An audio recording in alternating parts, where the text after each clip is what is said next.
There is something haunting the shores of Lake Worth, Texas. And to this day, it's rumored to still be out there. And people come from miles around once a year to celebrate this infamous creature. In today's story of grim events, we take a look at the creature known as the Lake Worth Monster, or the Goat Man of Greer Island. If you like true stories of the strange, macabre, and paranormal, then please click on that subscribe button and ring that notification bell so you can be notified every time a new episode of Grim Events is uploaded. Without further ado, I give you the Lake Worth Monster.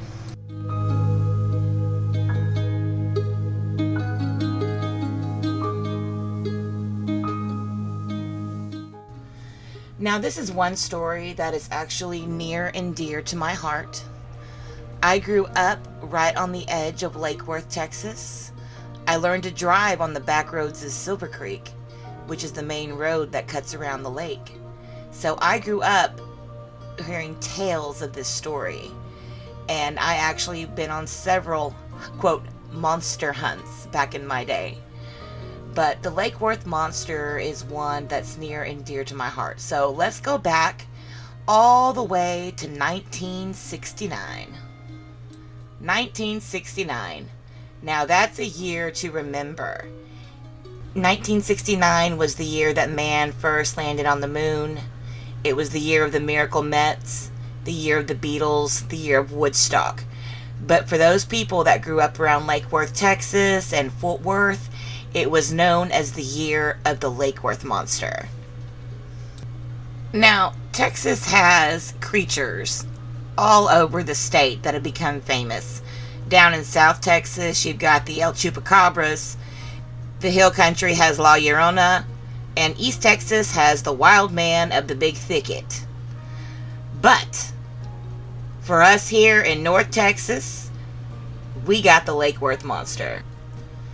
Something strange, people said, was roaming the woods northwest of town on the shores of Lake Worth. Many claimed to have seen what was called the Goat Man or the Man Goat, or even the Lockworth Monster, which was a nod to Nessie back in the day. Some described it as having a short, human-like body with a head like that of a dog or a goat, with a single horn in the middle of its head. Others claimed it was between 6 feet 9 inches and 7 feet tall, 250 to 300 pounds, long-necked, floppy-eared, sloped shoulders, pot-bellied, covered in white hair and scales. Reports circulated of sheep being ripped to pieces, of cattle and dogs killed and mutilated, and of a car being attacked. One group of witnesses claimed that the monster became agitated upon seeing them and threw a tire and wheel 500 feet in the air that hit their car in an attempt to scare them off. Apparently, sighting the Lake Worth Monster was a thing to do for a time here, and rehashing the stories went on until the moon landing and the return of football season furnished other topics for conversation. All the reported sightings took place around the vicinity of Greer Island, which is now a part of the Fort Worth Nature Center and Refuge. Although it was called an island, it could be reached by car or a muddy dirt track, and its relative isolation made it a popular hangout for the local teenagers. The combination of rumor, summer boredom, and the opportunity to get one's name in the newspaper fueled the monster craze. At least one explanation was offered at the time, that some students from a local high school were having fun with the gorilla suit they found. But lacking proof the monster did not exist, many preferred to believe. On the afternoon of July 10th, 1969, the Star-Telegram's front page carried a headline that read, "Fishy Man-Goat Terrifies Couples Parked at Lake Worth." Reporter Jim Mars broke the story to the world. 6 terrified residents told police early today that they were attacked by a thing they described as being half man, half goat, covered with fur and scales. 4 units of Fort Worth police and the residents searched in vain for the thing, which was reported to be seen at Lake Worth near Greer Island. A man named John Reichart told police that the creature leapt from a tree and landed on his car, and he showed them an 18-inch scar down the side of his car as proof. The police also revealed that they had received reports in the past but had laughed them off, not taking them seriously. But the police weren't laughing anymore. Hundreds of amateur trackers descended on the area, all with the manner of the Remingtons, Brownings, and Colts. "I'm not worried about the monster so much as all these people wandering around out here with guns," a police sergeant was quoted as saying in the Mars second day story. One of the curious who went to Lake Worth that summer was Sally Ann Clark, an aspiring writer and private investigator who dropped everything to interview people for what would become her quick draw and slightly tongue-in-cheek book, The Lake Worth Monster of Greer Island, self-published in the September of 1969. Now listen, folks, let me tell you about this book. I've tried to get my hands on this book. It's very hard to find a copy. I have found a couple copies, but they're all over $100. I think $155, $169 is what I have run into when trying to get my hands on this book. But I digress. During the weeks of summer, people saw the creature running through the Johnson grass, found tracks too big for a man, and reported dead sheep and blood.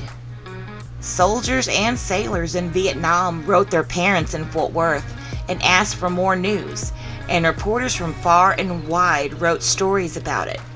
The authorities continued to blame either a bobcat or teenage pranksters. Then, about the time school resumed, perhaps not coincidentally, the Lake Worth monster largely disappeared. Now, rumor has it that it could have been a few members of my old alma mater, Brewer High School, that were responsible for the Lake Worth monster. However, there are people to this day that claim this monster is really there and it is terrorizing the area still to this day. There's a supposed photo that was captured of the Lake Worth monster. Don't know quite what to make of it. I would say, in my opinion, if it is a Bigfoot or a Sasquatch type creature, that he is just blurry, because all Bigfoots and Sasquatch creatures are blurry in photos, so it's just a blurry thing. It makes me wonder if Bigfoot in real life is blurry.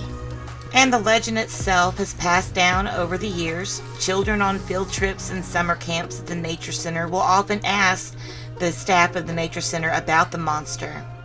The Nature Center, which sits on more than 3,000 acres of woods and prairie along the lake, has fun with it, holding a Lake Worth Monster Bash every few years. I've been to it twice myself, and it's actually a lot of fun. They do have people that dress up as the monster, they have food, they play music. I'll post a couple of links to some information on the Lake Worth Monster Bash below. But I don't know. Growing up, like I said, this was the story we had. This was our big scary monster in the area, so we spent a lot of time out there trying to scare ourselves. But what do you guys think?